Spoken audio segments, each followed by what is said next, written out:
Bonjour et bienvenue dans notre podcast Les humains derrière la recherche en soins palliatifs. Il s'agit d'une initiative développée par des étudiants au sein du réseau québécois de recherche en soins palliatifs et de fin de vie, ou plus communément appelé RQSPAL.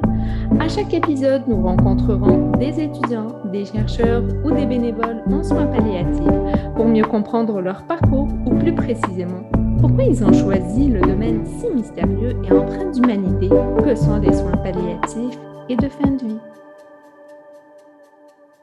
Bonjour et bienvenue à ce nouvel épisode du podcast Les humains derrière la recherche en soins palliatifs.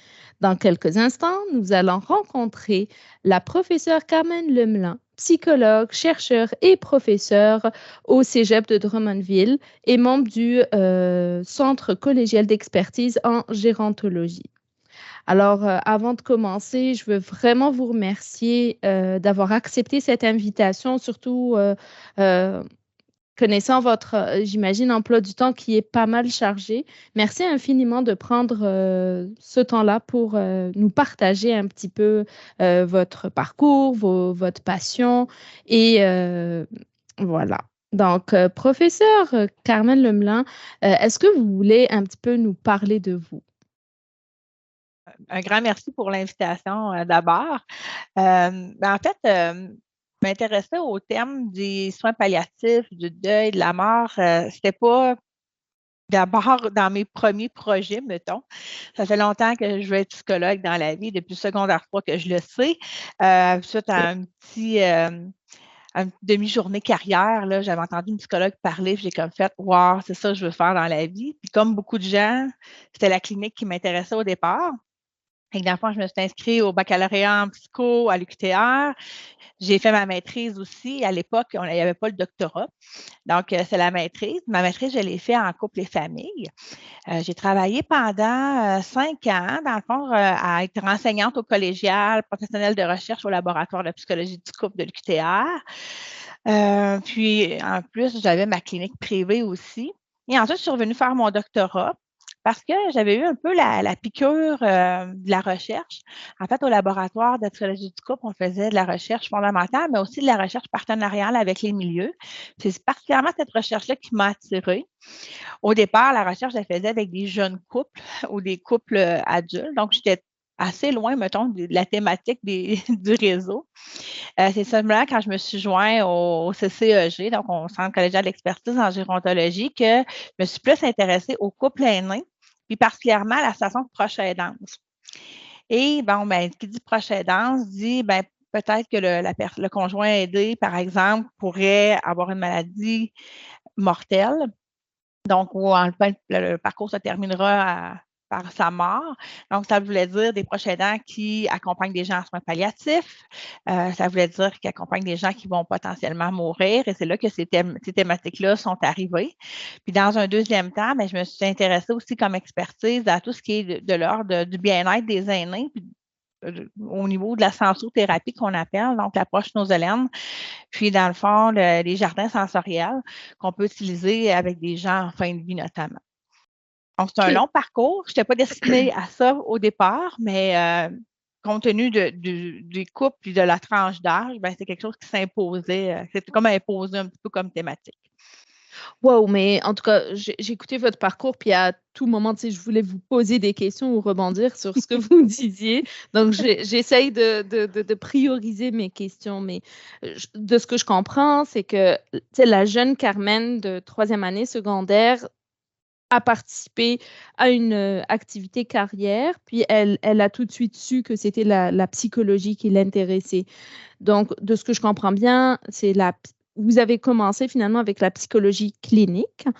Et comment ça a été, qu'est-ce qui a fait en sorte que vous êtes passé de psychologue clinicienne, peut-être que vous l'êtes encore, mais je veux dire, à vous intéresser de plus en plus à la recherche?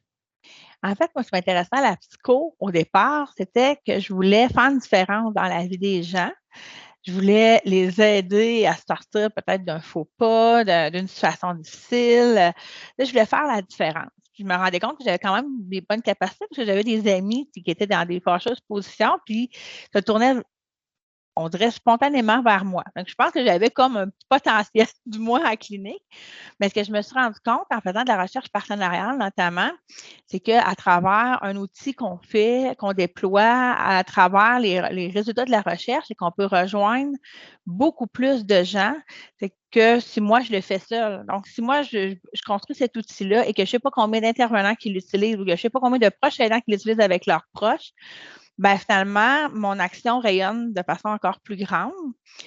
Puis, en même temps, moi, au départ, j'étais en psycho pour la clinique, mais je me suis fait contaminer par plein de belles opportunités sur ma route. Donc, quelqu'un m'aurait dit, tu aurais été enseignante au collégial. J'aurais dit non, non, non. Moi, je m'en vais psychologue, en clinique, bureau privé, mais finalement, j'ai adoré. J'ai fait une assistance de cours à l'UQTR sur un cours méthode de recherche qui était assez aride, mais j'ai aimé pouvoir aider les gens encore là, mais c'est une autre forme d'aide, mais de pouvoir accompagner les étudiants dans leurs travaux, leur donner des renseignements supplémentaires, réexpliquer des choses. Fait que finalement, je suis devenue enseignante au collégial, puis j'ai adoré ça. Fait que j'adore donner de la formation, j'adore faire de la clinique, puis j'adore, pour moi, la recherche, oui, c'est aride, c'est rigoureux, mais c'est quand même quelque chose qui me passionne aussi. Puis ça pouvait avoir une plus grande portée au niveau de l'action. Fait on dirait que mon cœur s'est déchiré entre les trois. Puis au CCEG, ben, j'ai la chance de pouvoir faire les trois. J'ai la chance de pouvoir être formatrice, de pouvoir réaliser des mandats et des recherches avec le terrain, parce que c'est juste ça qu'on fait. On ne fait pas de fondamental au CCEG. Fait que ça me permet de faire ça. Puis en même temps, mais quand je déploie des outils pour les intervenants, ça me permet de garder un lien avec la clinique. Parfait. Puis juste pour nos auditeurs, CCEG, c'est vraiment l'abréviation de Centre collégial d'expertise en gérontologie, c'est bien ça? Oui, c'est son petit nom, parce qu'on trouve que le nom est un peu long. Oui, parfait. De ce que je comprends, il y a aussi l'élément que vous avez mentionné de saisir les opportunités au bon moment, de ce que je comprends. Parce que l'enseignement, apparemment, c'était pas, peut-être oui ou non, mais de ce que je comprends, c'était pas un objectif primordial, de faire de l'enseignement. C'était plus, mais vous avez découvert ça, puis c'était comme une passion finalement. C'est quelque chose que vous aimez faire. Exactement. Un peu comme j'ai découvert la recherche parce que à ma maîtrise, il fallait faire un mémoire. À l'UQTR, c'était avec mémoire, il n'y avait pas d'essai. Fait que, bon, on va le faire, mais finalement, je n'ai pas trouvé ça si pire. Même si c'était quand même plus fondamental en mémoire, assez pour dire qu'après 5 ans, dans le fond, sur le marché du travail, je reviens faire mon doctorat, puis en recherche pour pouvoir justement avoir peut-être un poste de chercheur à quelque part. En fait, au départ, je me suis dit, ça me tente d'aller le faire, le doctorat, de revivre cette expérience-là. Je ne savais pas où ça me mènerait, mais finalement, j'ai décidé de lancer la pierre à l'eau puis voir qu'est-ce que ça donnerait. Puis ça m'a permis d'approfondir d'autres projets de recherche aussi qui avaient lieu dans le laboratoire en plus de faire ma thèse. Fait que ça a été une expérience super enrichissante pour moi. Puis, si on plongeait dans quelques années en arrière, le fait d'entamer un projet de doctorat, c'est dans une période où on est, de ce que je comprends, avant 2012, donc où on n'est pas obligé d'avoir un doctorat pour exercer la psychologie, mais à la petite piqûre de recherche on dirait qu'il vous a piqué. Est-ce que est-ce qu'il y a des doutes quand on commence le processus de doctorat? Est-ce que c'était clair que c'est ça que je veux faire? Puis, comment vous l'avez vécu cette période? Et moi, je suis arrivée en pile dans la transition là, où on pouvait entrer au doctorat parce que moi, j'ai dans la dernière batch qui a comme pu finir avec une maîtrise, puis dans les dernières années où on était accepté avec une maîtrise pour devenir psychothérapeute à l'ordre des psychologues. Fait que, et dans le temps que moi j'ai terminé, je pouvais changer ma maîtrise dans un programme de doctorat. Sur le coup, je me suis dit, bof, je change ça, je finis-tu ma maîtrise? Finalement, je dis, non, non, tu sais, j'ai commencé ça, je vais le finir, je verrai après. Puis là, ben, moi, dans ma tête, j'en allais faire de la clinique. Là où j'avais découvert pendant que je faisais ma maîtrise, que c'était le fun d'enseigner aussi. Fait que je suis allée lorgner aussi de ce côté-là. Mais la recherche, je trouvais ça intéressant. La recherche partenariale me revenait. J'avais eu quand même des beaux partenariats, entre autres, avec les centres de jeunesse où il y avait un groupe de traitement pour les gens qui avaient commis des abus sexuels dans la famille. J'avais eu des beaux partenariats aussi avec des OBNL qui travaillent en violence conjugale. je me disais, peut-être que ça pourrait être le fun de revenir. Mais en même temps, au niveau de la clinique, j'avais comme pendant 5 ans, j'ai quand même fait de la clinique. Fait que je me disais, bon, c'est plus le côté recherche que je veux approfondir. Mais quand je suis retournée, ben, il y avait commencé, là, les gens entraient dans le doctorat. Il y a eu quelques années, dans le fond, que les gens pouvaient faire une sortie maîtrise encore, mais en ayant entré dans le doctorat. Mais moi, dans le fond, je voulais vraiment aller juste en doctorat au niveau recherche parce que c'était vraiment ça que je voulais approfondir. J'avais l'impression qu'au niveau clinique, où j'en étais, moi, c'était plus la formation continue, je pense, qui pouvait m'enrichir sur des thématiques bien particulières que moi, je voulais, dans lesquelles je voulais exercer en clinique simplement. Fait que le doctorat en recherche, c'était vraiment plus un complément. Puis je savais pas où ça me mènerait, mais j'aimais ça être professionnelle de recherche aussi au laboratoire. Fait que je me disais, bon, je ne sais pas qu'est-ce que ça va donner. Est-ce qu'un jour, je serai chercheur dans une université? Parce que c'était un peu ça que je connaissais. Peut-être. Mais finalement, le destin s'est joué un peu autrement, chercheur, mais au collégial. Particulièrement parce que la recherche-action puis la recherche partenariale m'intéresse beaucoup, puis c'est ce qu'on fait ici, là. Fait que... OK.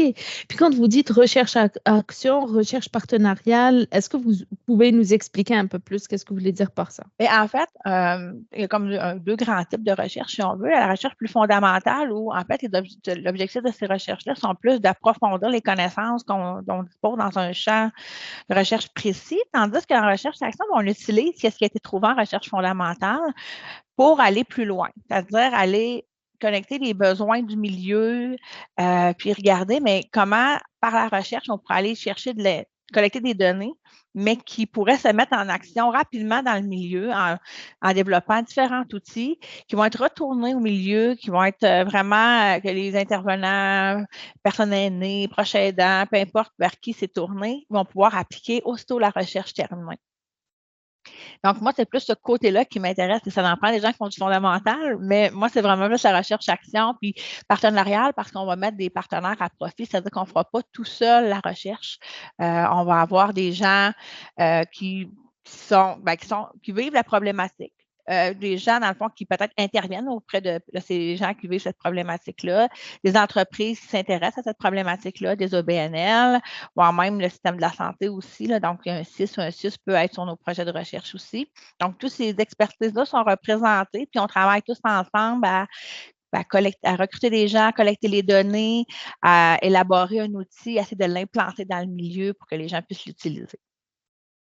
C'est super intéressant et pour faire le lien, pour nos auditeurs, vous vous intéressez, si ma mémoire est bonne, aux couples aînés, au centre, au CCEG et puis en même temps, vous êtes professeur au cégep. Est-ce qu'il y a un lien entre les deux ou est-ce qu'on peut, est-ce que peut-être que nos auditeurs vont se poser la question dans le sens où au cégep, c'est plus une clientèle jeune, adulte, puis vous vous intéressez aux couples âgés. Est-ce qu'il y a, comment vous faites le lien entre ces deux champs finalement?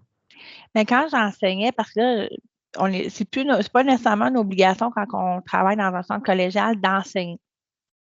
Moi, OK. présentement, j'occupe un poste d'enseignante là, au cégep, mais présentement, je n'ai pas de charge d'enseignement. Je ne suis pas obligée d'en avoir. Présentement, je n'en ai pas. Puis le lien que je faisais, c'est en fait, on donne des cours de développement en sciences humaines. Puis dans le fond, dans le cours de psychologie du développement, bien évidemment, on touche la tranche aînée. Donc, c'est sûr que ce que je développais au centre, je pourrais l'amener dans ces cours-là. On offre aussi ce qu'on appelle la psychologie est souvent une discipline contributive, c'est-à-dire qu'on n'est pas la discipline principale d'un programme, mais on y contribue. C'est nécessairement le cas en soins infirmiers, par exemple, en technique d'intervention en délinquance ou des fois, dans ces programmes-là, je pouvais aborder la personne aînée aussi. Alors, des fois, les gens ne le savent pas, mais dans le milieu carcéral, il y a beaucoup de personnes qui sont âgées. Au niveau du soin infirmier aussi, même si on n'est pas dans le domaine de la gériatrie, puis on dit, je vais travailler en chirurgie comme infirmière. Oui, mais la plupart des gens qu'on opère ont peut-être 40 ans et plus. Il y en a un grand nombre qui sont des personnes aînées. C'est un peu comme ça que je pouvais mettre à profit les connaissances que j'abordais. Puis évidemment, quand on est en chirurgie, il y a souvent des proches aidants, des gens qui vont prendre soin des personnes qui viennent de subir une chirurgie. Il y avait comme tous ces beaux liens-là à faire avec l'enseignement aussi. Super intéressant. Et comment vous êtes passé, vous vous intéressez au couple au départ, puis là, au couple aîné? Est-ce qu'il y a eu, un stage? Est-ce qu'il y a eu... Qu'est-ce qui a fait en sorte que vous avez basculé vers les aînés? En fait, c'est plus une connaissance qui m'a parlé, qui travaillait au centre collégial d'expertise en Géronto. Puis elle me dit, ben, tu sais, toi, tu as déjà ton doctorat en recherche. Dans le fond, on cherche des chercheurs qui voudraient comme joindre le centre. Et moi, je me dis, ouais, mais c'est un centre pour les aînés. Aucune expertise là-dedans. Moi, je prends Ouais. des personnes aînées, tellement qu'au baccalauréat, on avait comme 4 cours de développement à faire. En fait, il y en avait 4 de faire, il fallait en prendre 3 sur 4 et celui des aînés, celui que je n'ai pas pris. Fait que je me disais, ouais, c'est un peu loin de moi. Puis elle insiste, elle dit, non, viens rencontrer la directrice, puis viens parler, on va voir. Puis en parlant avec elle, elle dit, écoute, tu sais, il y a des couples aussi chez les aînés. Ouais, ben, Ouais. ça pourrait. Puis en même temps, ben, je lui disais que moi, j'avais une variable qui m'a suivie tout le long, c'est l'attachement amoureux. Déjà à ma maîtrise, j'avais cette variable-là dans mon mémoire, mais elle m'a suivie tout au long, même dans ma thèse aussi.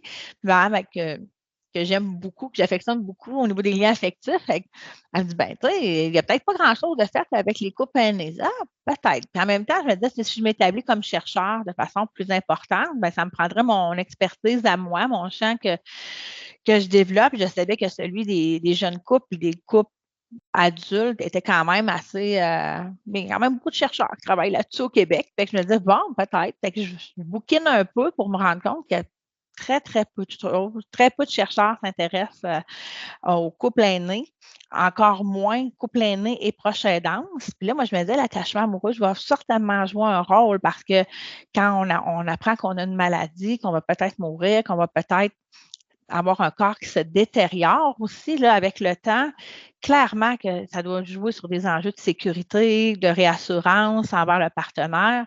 Ça doit sûrement changer quelque chose dans le couple. Fait que ça a comme piqué ma curiosité. Puis j'ai fini par dire, ben oui, je pourrais peut-être mener un projet avec le centre. Au départ, ce n'était pas Mhm. nécessairement de m'établir comme chercheur au centre, plus de continuer l'enseignement, puis avoir peut-être un projet de temps à autre. Puis finalement, la piqûre a été trop forte. Fait que finalement, je suis restée en ayant une part de plus en plus importante de recherche au centre.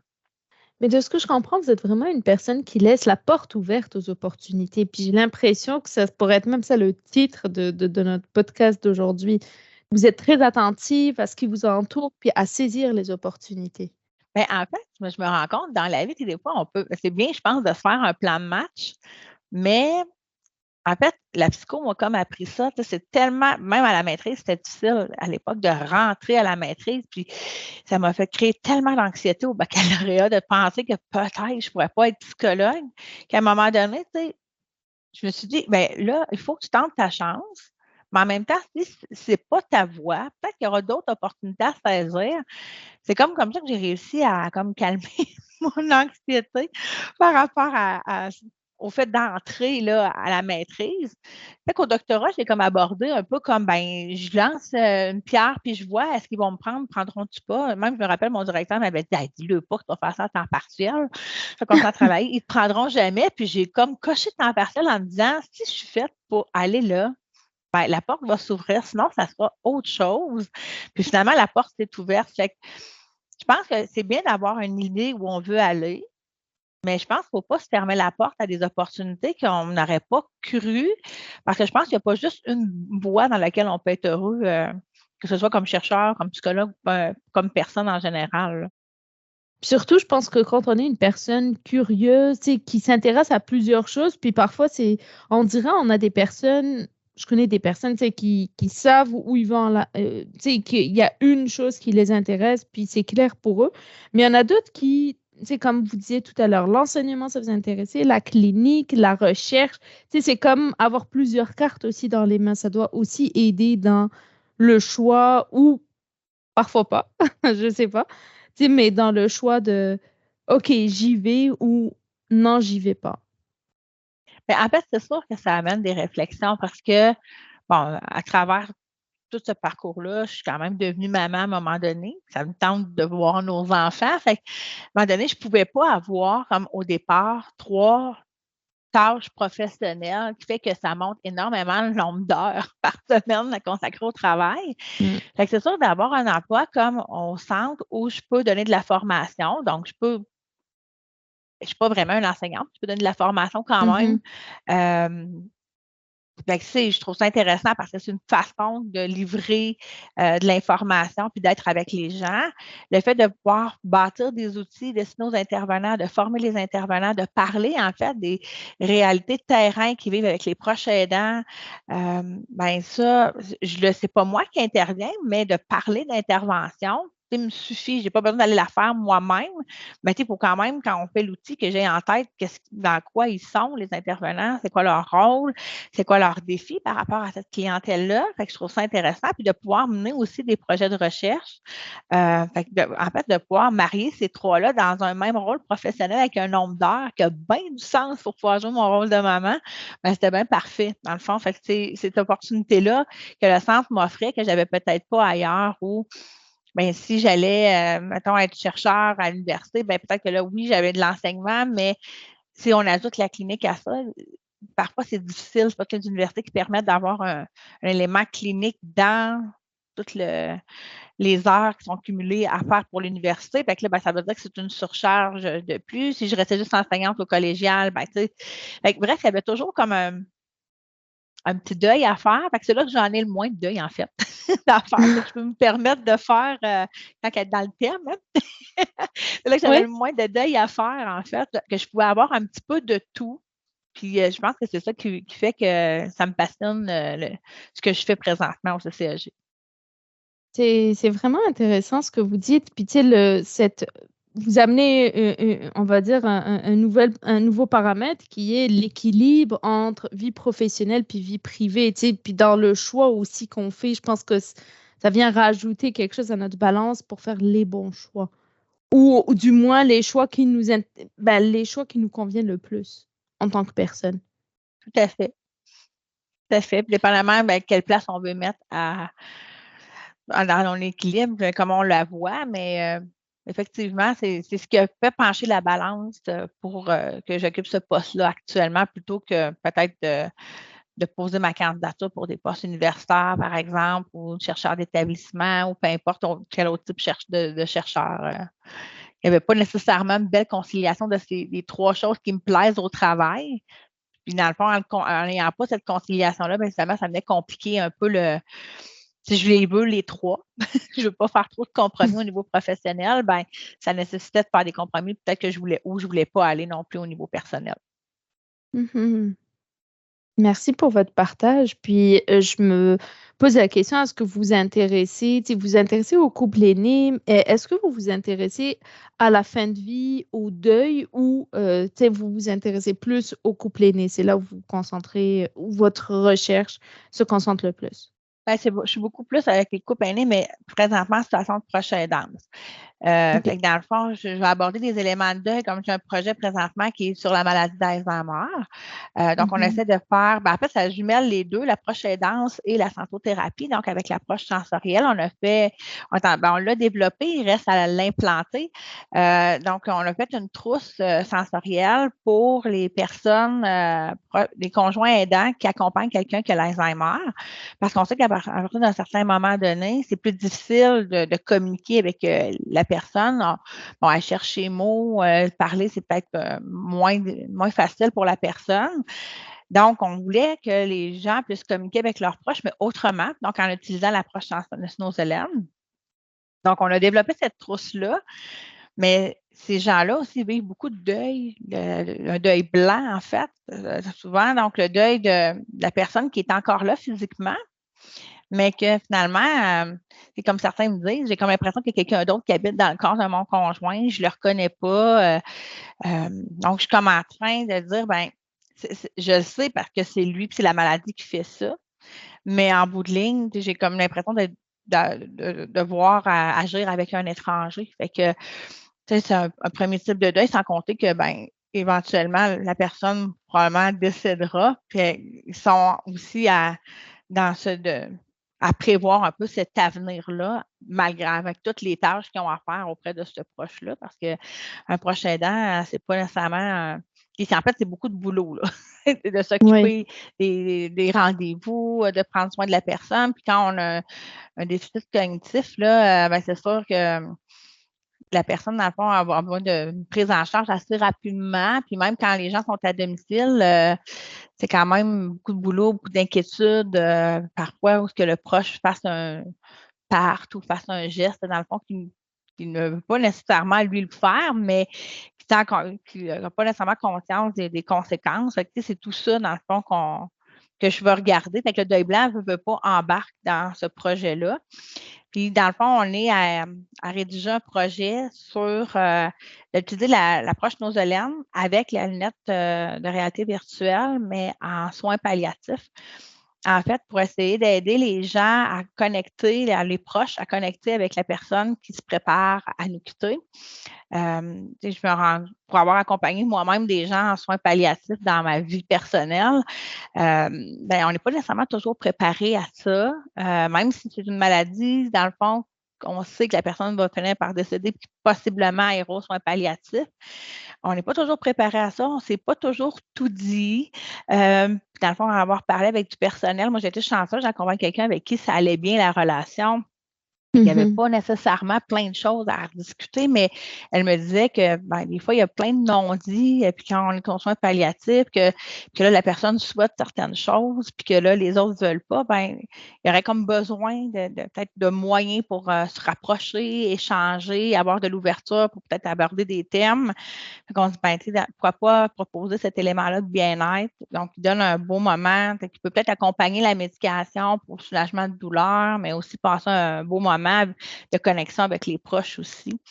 Parce que le proche pourrait utiliser l'approche nosolène avec la personne qui est aux soins palliatifs.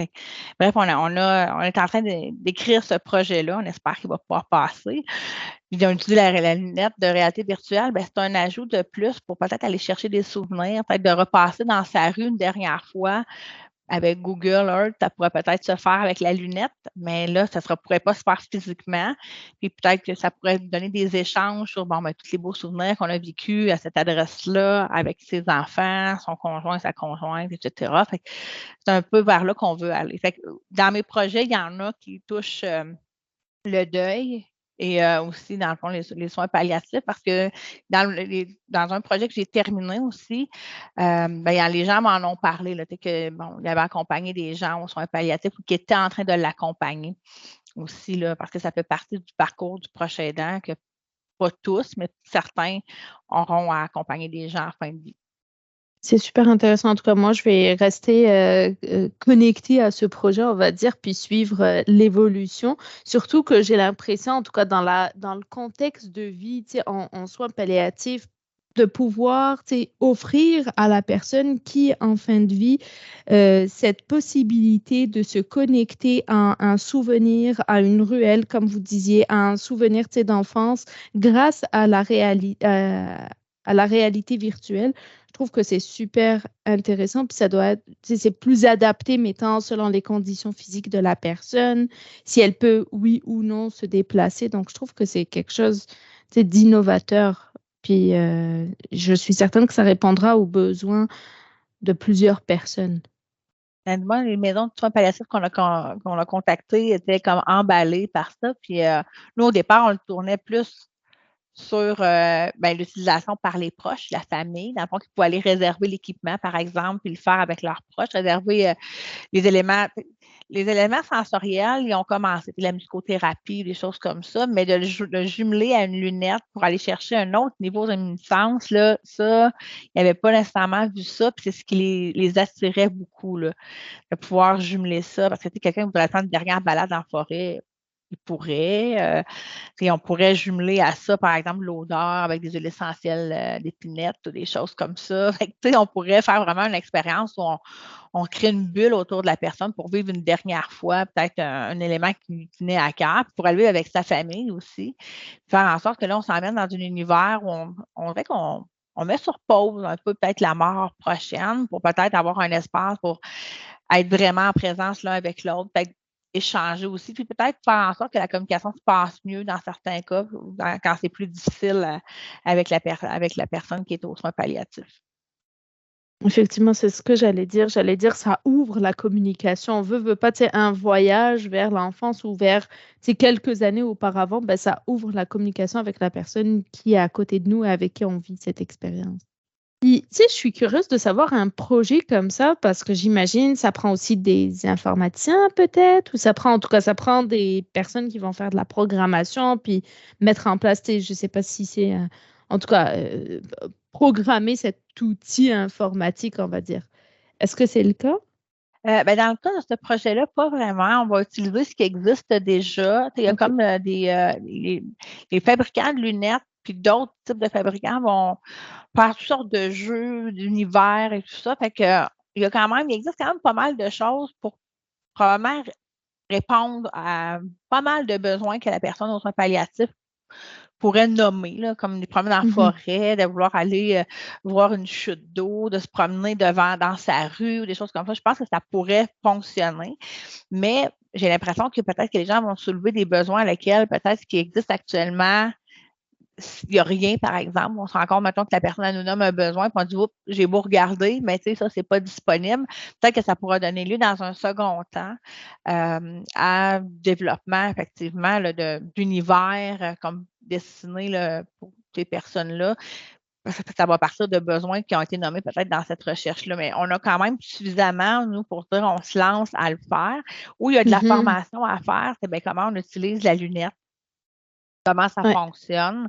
Dans le fond, fait que là, il va falloir former les gens de ces maisons-là, au moins quelques personnes, pour que si, bon, le personnel veut l'utiliser, pourra, mais aussi si les proches veulent l'utiliser, ben, qu'ils sachent un peu qu'il y ait quand même un mode d'emploi qui puisse la faire fonctionner parce qu'il n'y a rien de plus fâchant que de dire OK, on va aller faire une belle balade en forêt, puis finalement, on ne Mm. sait pas comment s'y prendre, puis on ne vit pas une belle expérience.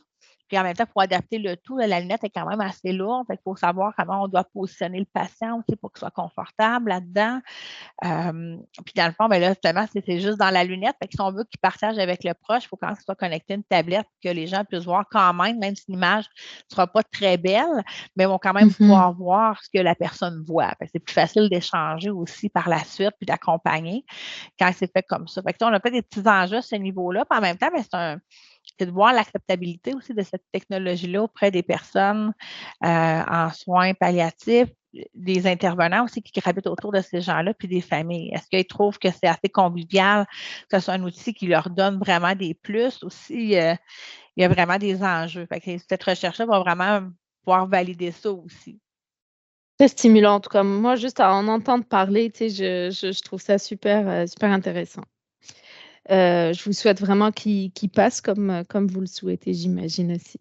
Puis je me pose la question, tu sais, à travers tout votre parcours maintenant, est-ce qu'il y a des bons coups que vous voulez, ben, que vous voulez nous partager aujourd'hui? Ben, moi, j'avoue que je pense que les coups dont je suis le plus fière, en fait, c'est de rester à l'écoute du milieu, de ce qui se passe, de ce que les gens ont besoin, puis d'arriver parfois à dire, OK, là, j'ai entendu ça, puis tu sais, ça reste à quelque part dans un coin de mon cerveau.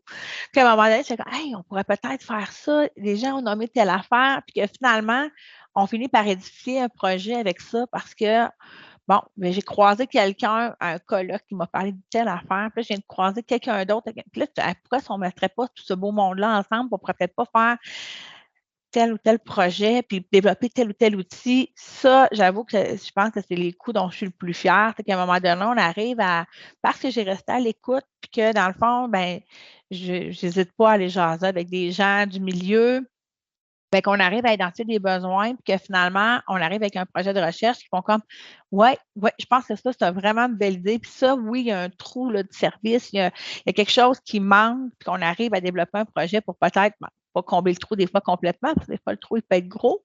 Bien, au moins Mhm. de faire en sorte qu'on fait un petit pas de plus dans la bonne direction pour les proches aidants, pour les personnes aînées ou pour des intervenants qui accompagnent ces gens-là aussi.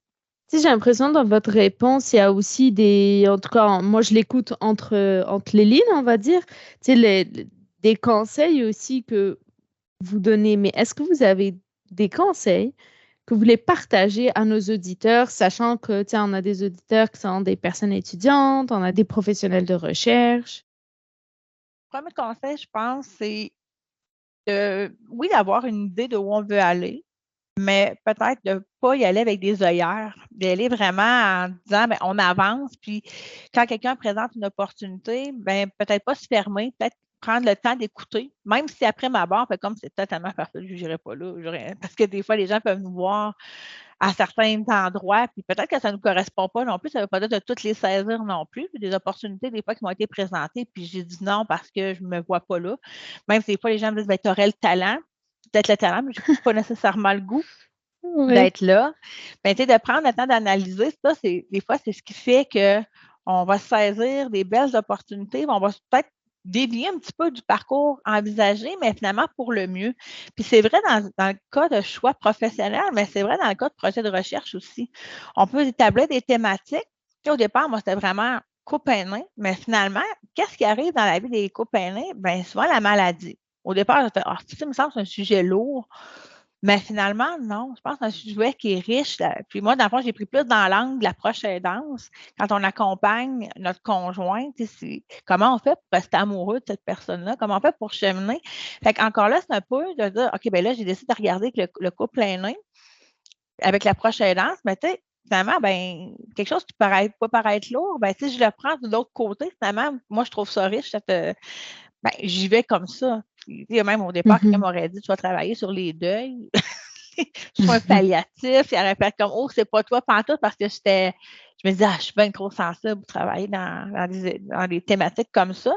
Puis finalement, ben, ça dépend quel angle on prend. Pas nécessaire d'être toujours. Il y a des gens qui vont faire probablement des recherches sur des soins palliatifs, le genre de soins qu'on va offrir, comment on annonce la mort à quelqu'un. Moi, je ne suis pas nécessairement là, mais je pense que je peux contribuer quand même à une thématique qui peut, oui, être lourde, puis lourde en émotion, du moins, ça c'est sûr. Mais quand même, en le prenant dans un angle différent, ça peut être un angle qui nous plaît puis qui avance. Fait que même dans les thématiques de recherche, des fois, il y a des thématiques qui nous sont présentées. Finalement, au départ, c'était vraiment ce thème-là. Ce thème-là, on l'a tassé un petit peu parce qu'on a fait un lien avec un nombre variable, puis on retasse encore un peu. Mais finalement, au final, on se dit, ben, c'est des recherches super intéressantes, puis on est aussi passionné par ces recherches, les recherches qu'on fait, même si ce n'était pas la ligne qu'on s'était tracée au départ. Fait que ça c'est la première chose. Deuxième chose, c'est de ne pas nécessairement se soucier de ce que les gens vont dire, parce que, bon, les chercheurs, je peux m'en parler en termes de chercheurs de collège, qui ont comme, ben, on est souvent, ben, pour les gens qui ne connaissent pas, c'est souvent le manque de connaissances. Je pense pas que les gens veulent juger négativement, mais certains vont nous entretenir comme si on était des chercheurs de basse classe. On est en dessous du niveau universitaire, comme si on n'avait pas les mêmes compétences que les chercheurs universitaires. Plus ils apprennent à nous connaître, plus ils font comme, ah, ben finalement, vous êtes des chercheurs, tout comme un chercheur universitaire, on a peut-être des angles différents, des façons de travailler différemment parce qu'au collégial, tous les CCTT ne travaillent pas nécessairement en fondamental. On est tous beaucoup dans de la recherche-action, recherche partenariale, même de la recherche technologique dans le cas de certains CCTT aussi. Fait que c'est une autre façon de travailler. Je pense que c'est complémentaire. Puis dans le fond, quand on fait des liens avec les chercheurs universitaires, souvent, ben, ils nous découvrent. Fait que des fois, de pas se laisser atteindre par bon, ça, c'est comme peut-être pas le fun, mais prendre le temps de découvrir ce que c'est réellement, puis voir si ça nous convient ou pas. Ben, merci beaucoup. Puis j'ai envie de poser la dernière question qui est si vous pouviez parler à la jeune Carmen, à la jeune clinicienne ou à la jeune qui était en 3e année secondaire, quel message vous aimeriez lui transmettre? Moi, je dirais fonce parce que quand j'ai parlé d'être psychologue, les gens autour de moi disaient « Oh mon Dieu, une maîtrise! » Aujourd'hui, ça fait encore pire, c'est un doctorat. Mais ils disaient « Qu'est-ce que tu vas faire si d'un coup tu te tannes en chemin? » Puis tout ça, ça m'a fait hésiter, moi, à devoir dire d'un coup que, mais en réalité, quand on aime ce qu'on fait, si on est à la bonne place, c'est quoi, en fait, 2 ans dans un parcours de vie, en fait? Là, c'est sûr qu'un doctorat, on parle de plus de 2 ans, mais quand même, tu sais, fait que fonce, Puis, tu sais, dans mon bac, ça a été les 3 années, je dirais, où j'ai été la plus anxieuse parce que c'est l'espèce de compétition. C'est fais-toi confiance. Fait que, dans le fond, si le chemin de la vie devait faire en sorte que je vais aller là, ça va sûrement arriver, sinon je trouverais certainement d'autres opportunités. Puis, ce que la vie m'a appris, c'est que des fois, il y a des choses qu'on n'aurait même pas pu penser ou envisager, puis finalement, c'était peut-être beaucoup plus fait pour nous qu'on le croyait. Tu sais, des fois, quand on ne les connaît pas, on n'y a pas goûté, on ne sait pas trop ce que c'est. On m'aurait dit, ça va être chercheur ou enseignante. Ben, chercheur encore plus, j'adore, mon Dieu, je vais être plate. Si tu t'imagines le vieux monsieur de grosses lunettes, je ne sais pas trop. C'est totalement farfelu comme idée, mais sauf que d'y avoir goûté sans que personne me dise oui ou non, puis d'y avoir goûté moi-même, faire comme, ben, ça me plaît finalement. Fait que de ne pas avoir peur de goûter à plein de choses, de saisir des opportunités, parce qu'au départ, on reste toujours qu'on est dans le doute. Hein, on disait, c'est pas tout à fait là que je voulais aller d'un coup que. Fait que d'arrêter de douter, de vraiment prendre le temps de regarder les opportunités, puis de les saisir, puis de foncer, parce que finalement, quand je regarde mon parcours aujourd'hui, je me dis, bon, finalement, ça n'a pas tout à fait ce que j'envisageais. Mais je pense que je suis très heureuse de la route que j'ai faite jusqu'à maintenant. J'espère qu'elle va être encore aussi belle pour les années à venir. Mais bref, je ne pensais pas, mais à l'âge que j'ai actuellement, je m'imaginais beaucoup plus être dans un bureau ou faire de la clinique dans le fond, dans l'M3S. Mais pourtant, ce n'est pas ça que je fais. Puis finalement, je pense que ça me convient tout à fait. Merci beaucoup d'avoir partagé votre parcours inspirant avec nous. Merci beaucoup d'avoir écouté cet épisode de notre podcast Les humains derrière la recherche en soins palliatifs. Soyez des notes pour notre prochain épisode pour découvrir d'autres humains inspirants. Merci beaucoup.